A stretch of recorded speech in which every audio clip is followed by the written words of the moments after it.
अस्सलाम वालेकुम स्टूडेंट्स। इस लेक्चर में हम कंडीशनल प्रोबेबिलिटी को पढ़ेंगे और multiplication theorem for independent events and multiplication theorem for dependent events भी इसमें हम स्टडी करेंगे। जी, first of all what means conditional probability.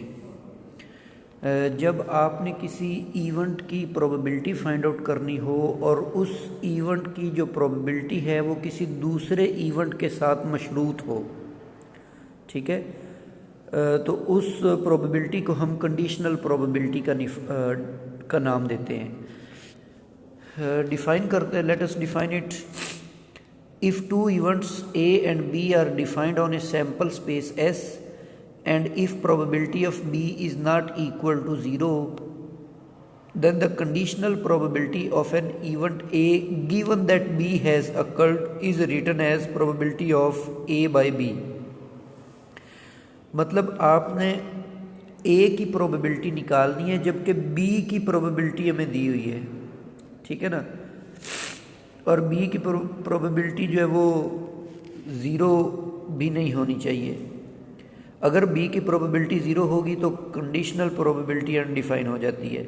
मिसाल के तौर पर, let a pair of fair dice be tossed if the sum is 6, find the probability than one of the dice is 2।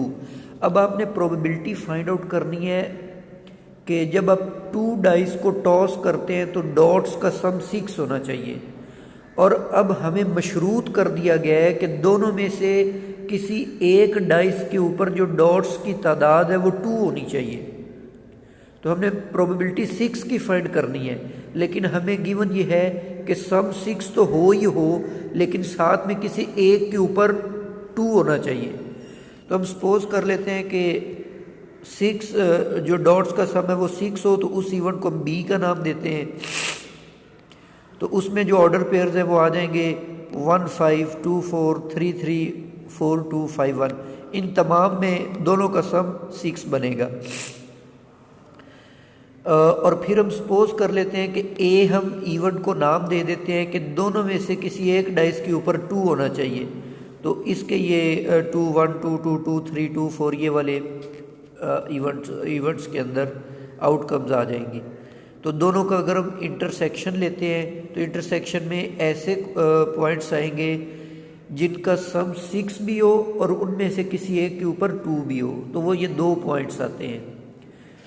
तो इनकी प्रोबेबिलिटी हम फाइंड करते हैं तो ये 2/5 निकलती है।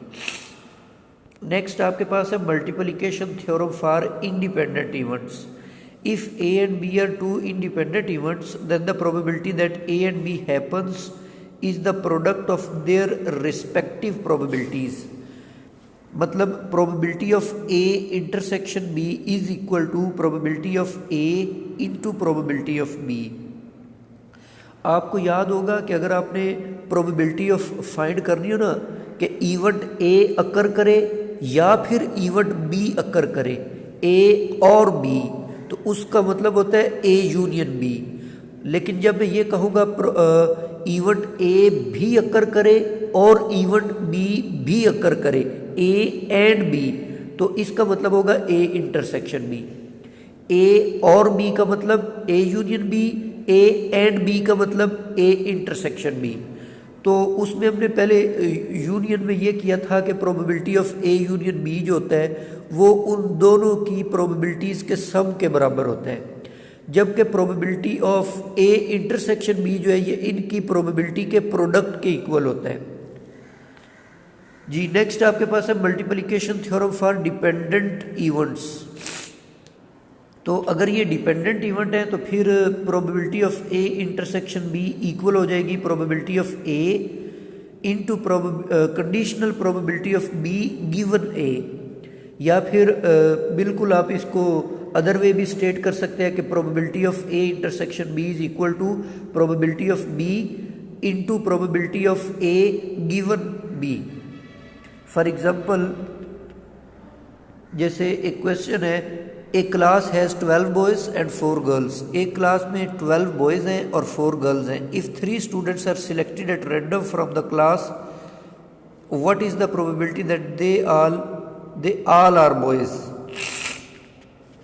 तो टोटल नंबर ऑफ स्टूडेंट्स हमारे पास कितने हुए 16। तो 16 में से जब आप 3 सिलेक्ट करेंगे तो सिलेक्शन के लिए हम कॉम्बिनेशन का कॉन्सेप्ट यूज़ करते हैं। तो total number of selecting 3 students will be equal to 16C3 हो जाएगा, that is equal to 560। And number of ways to select 3 boys. अब अगर हमने 3 बॉयज़ को सिलेक्ट करना है तो बॉयज़ कितने हैं, टोटल 12 है आपके पास। तो इनकी सिलेक्शन बनेगी 12C3 that is equal to 220। तो प्रोबेबिलिटी होगी कि 3 बॉयज़ को सिलेक्ट करने के chances divided by total number of chances of selecting 3 students. तो ये आपके पास 11/28 बनता है। एक अल्टरनेटिव वे भी दिया हुआ है, इसको भी आप देख लें। यहाँ पर मल्टीप्लिकेशन थ्योरम को यूज़ कर रहे हैं। और नेक्स्ट एग्जांपल है, a man is dealt 5 cards one after the other from an ordinary deck of 52 cards.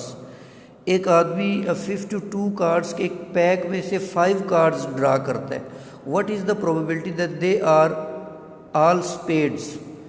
तो टोटल नंबर ऑफ स्पेड्स जो होते हैं ये आपको पता होना चाहिए कि एक 52 कार्ड्स का जो डेक होता है उसमें 4 किस्म के कार्ड्स होते हैं, जिसमें डायमंड होता है, स्पेड्स होता है, ठीक है, और हर्ट होता है। तो इस तरह ये टोटल और हर टाइप की 13 टाइप्स होती हैं, ठीक है ना। तो 13 + 13 + 13 + 13, तो स्पेड्स जो होते हैं ये भी 13 होते हैं। तो उसमें से आपने जब 5 ड्रा करने हैं ना, तो हमने करना ये है कि प्रोबेबिलिटी फाइंड करने है कि वो सारे के सारे जो हैं वो स्पेड्स होने चाहिए।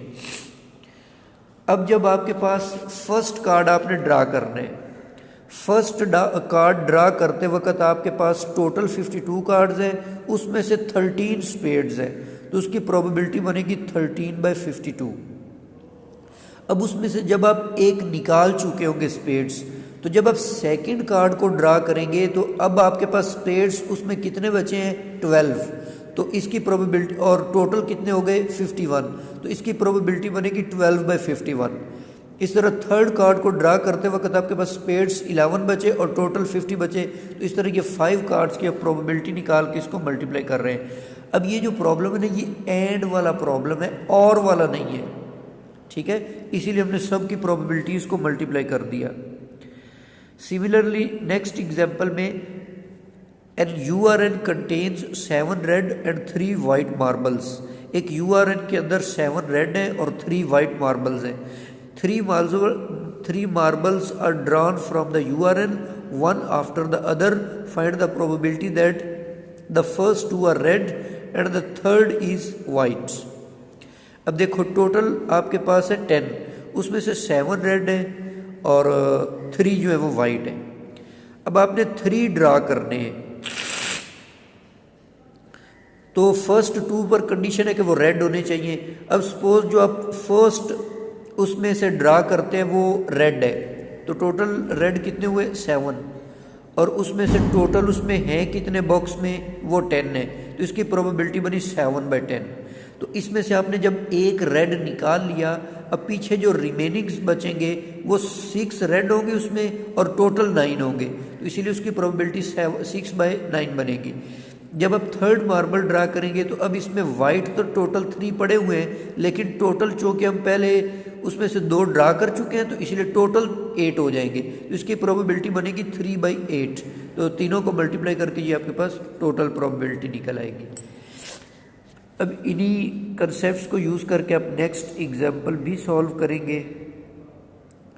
ये नेक्स्ट कुछ एग्जाम्पल्स हैं, इनको आप देख लीजिएगा। और लास्ट में ये कुछ मैंने प्रैक्टिस के लिए असाइनमेंट्स क्वेश्चंस दिए हुए हैं, इनको भी आप ट्राई कीजिएगा। इजी से ये मल्टीप्लिकेशन थ्योरम्स और कंडीशनल प्रोबेबिलिटी को यूज़ करके आप इन एग्जांपल्स को सॉल्व कर लेंगे। नेक्स्ट लेक्चर तक के लिए अल्लाह हाफिज़।